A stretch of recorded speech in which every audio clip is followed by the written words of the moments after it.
Hello friends, আমি মৌসুমি কিচেনে আপনাদের জানাই আমন্ত্রণ। আজকে আমার রেসিপি হচ্ছে বিয়েবাড়ি স্টাইলে প্লাস্টিক আমের চাটনি।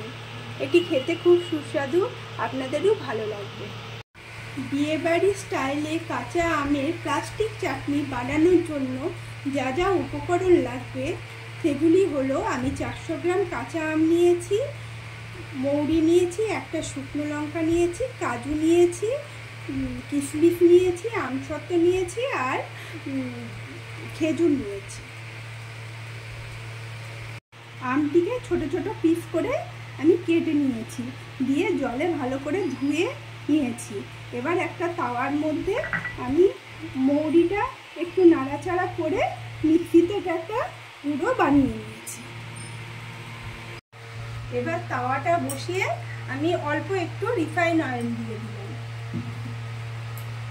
রিফাইন অয়েলটি গরম হয়ে গেলে আমি একটা শুকনো লঙ্কা এর মধ্যে দিয়ে একটু নাড়াচাড়া করে নিচ্ছি।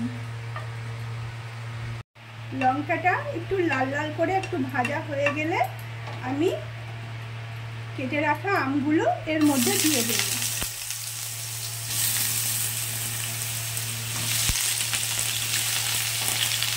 দিয়ে একটু নাড়াচাড়া করে নেব।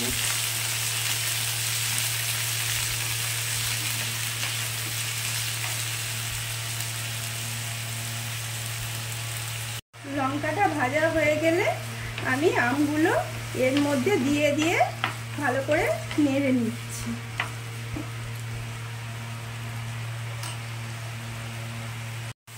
একটু অল্প একটু হলুদ আর একটু আমি লবণ এর মধ্যে অল্প করে দিয়ে দিচ্ছি, দিয়ে নাড়াচাড়া করে নিচ্ছি। এবার আমসত্ত্বগুলো আমি এর মধ্যে দিয়ে দিলাম, কিশমিশ দিয়ে দিলাম,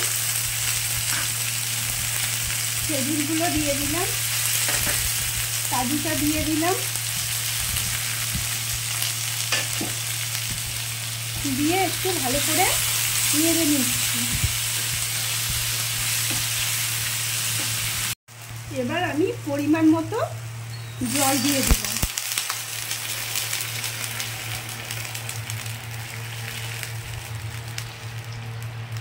জল দিয়ে একটু ঢাকা চাপা দিয়ে দিলাম।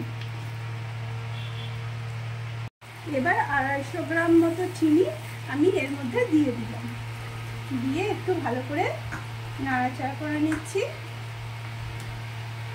আর এবার একটু ঢাকা দিয়ে দিলাম।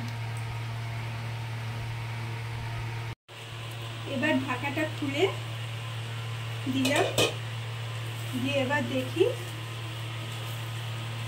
আমটা সিদ্ধ হয়েছে নাকি। হ্যাঁ, আমটা একদম সিদ্ধ হয়েছে। দেখুন কালারটা কত সুন্দর এসেছে। এবার আমি এর মধ্যে গুঁড়ো করে রাখা মৌরিটি এর মধ্যে ছিটিয়ে দিলাম, দিয়ে ভালো করে এটাকে নেড়ে চেড়ে নিচ্ছি।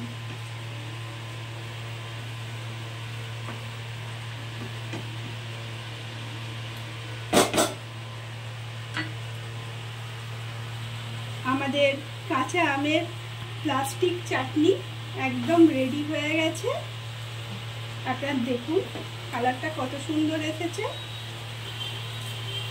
যদি এই চাটনিটি ভালো লেগে থাকে তাহলে লাইক, কমেন্ট, শেয়ার করবেন। পাশে থাকা বেল আইকনটি ক্লিক করে দেবেন, যাতে সহজে আমার ভিডিও আপনাদের কাছে খুব শীঘ্রই চলে যেতে পারে। তাহলে টাটা।